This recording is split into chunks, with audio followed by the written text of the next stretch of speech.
Brigadier साहब, मैं सबसे पहले आपकी जानिब आऊँगी। सबसे पहले तो ये जो यूएनएससी का इजलास पाकिस्तान की दरख्वास्त पर बुलाना है, ये अचीवमेंट थी सफारती महाज पर पाकिस्तान की।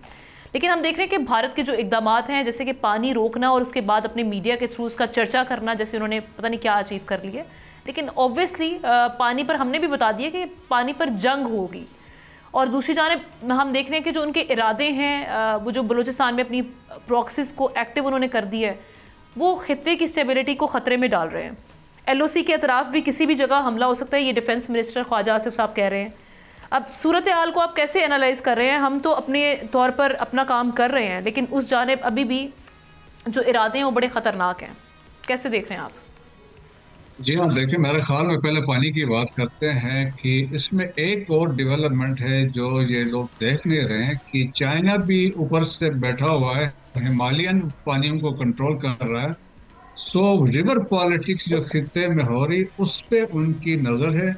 Any drastic shift in river waters के फ्लो में तो वो चाइना को प्रोवोक करेगा। China can play and role, एक तो वो चीज है।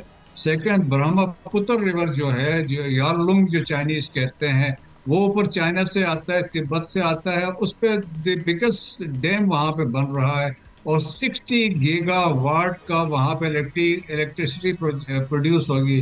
1 गीगावाट इज 1 बिलियन वाट्स। तो आप अंदाजा कर लें कितना इंपॉर्टेंट है। और वो पानी बंद करेंगे तो इंडिया ने ऑलरेडी अपना कंसर्न किया, हमारी सिक्योरिटी, हमारे लिए क्या मसाइल होंगे। So let's not forget the Chinese element इसमें।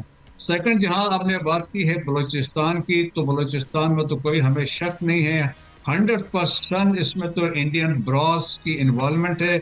इनके जो BLA है, मस्जिद ब्रिगेड है, BLF है, BRA है, BRG है, और ब्रॉस के जो फैक्शंस हैं 2018 में इंडिया ने अफगानिस्तान में बनाई थी, they are active. And we have seen Jaffar Express का रिसेंट जो इंसिडेंट था, जिसमें एक्टिवली इंडिया ब्रॉस स्पॉन्सर था और जिस तरीके से लाइव इंडियन मीडिया चैनल्स को रिपोर्ट कर रहे थे, तो वो वाला फैक्टर है।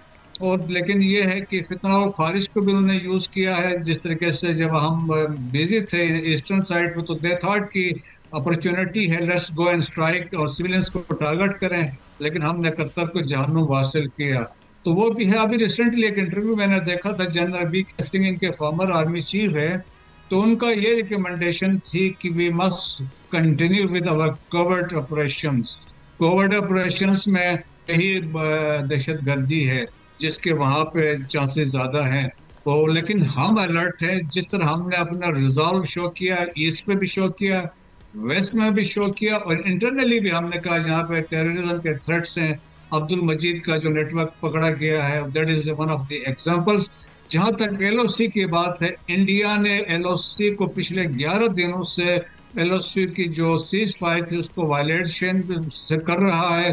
राइट फ्रॉम केल से लेके नीचे भिम्बर तक वो वायलेशन है और वहां पे फायरिंग वगैरह हो रही है। और अकॉर्डिंगली पाकिस्तान एक जबरदस्त रिस्पॉन्ड उसको कर रहा है। लेकिन ये है कि इंडिया से हम ये नहीं कह सकते हैं कि सिचुएशन ठंडी हो गई है, डिफ्यूज हुई है। वो ऐसा नहीं है, डिसेप्शन है। वो कुछ ना कुछ इसमें, क्योंकि चाह रहे हैं कि फेस सेविंग के लिए कुछ करें, वरना उनकी अपनी हिम्मत नहीं है। उनके अपने थिंक टैंक्स करें, पंगा मत लो, क्योंकि मार बहुत पड़ेगी। सब्सक्राइब करें और बेल दबाएं ताकि कोई खबर रह न जाए।